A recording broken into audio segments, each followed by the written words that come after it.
আসুন 5টা বছর অন্তত দেশটা এক হয়ে চালাই। সমাজের কে কোন চেয়ারে বসে আছেন ওইটাও দেখার কোনো সুযোগ নেই। একই অপরাধ যদি দেশের প্রেসিডেন্ট করেন তিনিও রেহাই পাবেন না। আল্লাহ তাআলা তার মেহেরবানিতে আপনাদের ভোটের মাধ্যমে এই দেশ সেবার সুযোগ দেন, সরকার গঠনের সুযোগ দেন। এবার যারা নির্বাচনে অংশগ্রহণ করছেন আমরা তাদেরকে আহ্বান জানাবো, আসুন আসুন 5টা বছর অন্তত দেশটা এক হয়ে চালাই। তবে 3টা শর্ত মেনে আসতে হবে।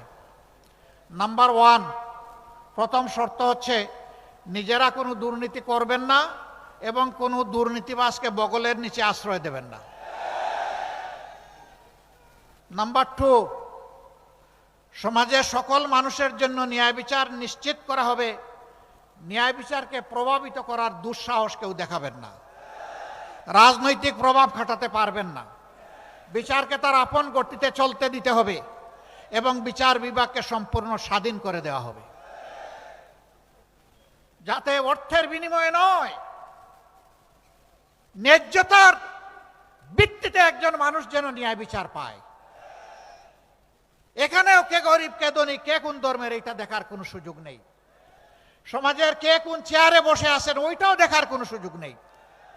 যে অপরাধে সাধারণ একজন মানুষকে শাস্তি দেওয়া হবে, আইনের আওতায় আনা হবে, একই অপরাধ যদি দেশের প্রেসিডেন্ট করেন তিনিও রেহাই পাবেন না। এর নাম হচ্ছে ন্যায় বিচার। কারোর জন্য আপনার বিচার আর কারোর জন্য ইম্পিউনিটি, দায় মুক্তি, এর নাম বিচার নয়, এটা বৈষম্য, বিচারের উপরে জুলুম। আমরা সেই বিচারের উপরে জুলুম মানব না। 3 নম্বর শর্ত, 54 বছরের বস্তা পচা রাজনীতি যা বাংলাদেশকে দিয়েছে ভালো, আমরা ওই বস্তা পচা রাজনীতি আর চাই না।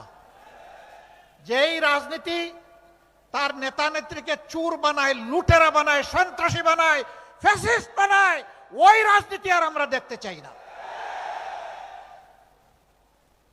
ফ্যাসিবাদ যাতে আর ফিরে না আসে, দুর্নীতিবাজরা আর যাতে সমাজে চলাফেরা করতে না পারে, এমন একটা দেশ এবং সমাজ গড়ার জন্যে দেশবাসী মুখিয়ে আছে। বিশেষ করে রক্ত দিয়ে লড়াই করা যুবকরা যুবতীরা মুখিয়ে আছে। আমরা তাদের কাছে ওয়াদাবদ্ধ, তোমাদের সেই আকাঙ্ক্ষা পূরণে লড়াই যতদিন চালিয়ে যেতে হয় আমরা প্রস্তুত। এ লড়াই থামবে না। এ লড়াই তখনই পূর্ণতা পাবে যখন জনগণের এবং বিশেষ করে আমাদের যুব সমাজের আকাঙ্ক্ষা পূরণ হবে।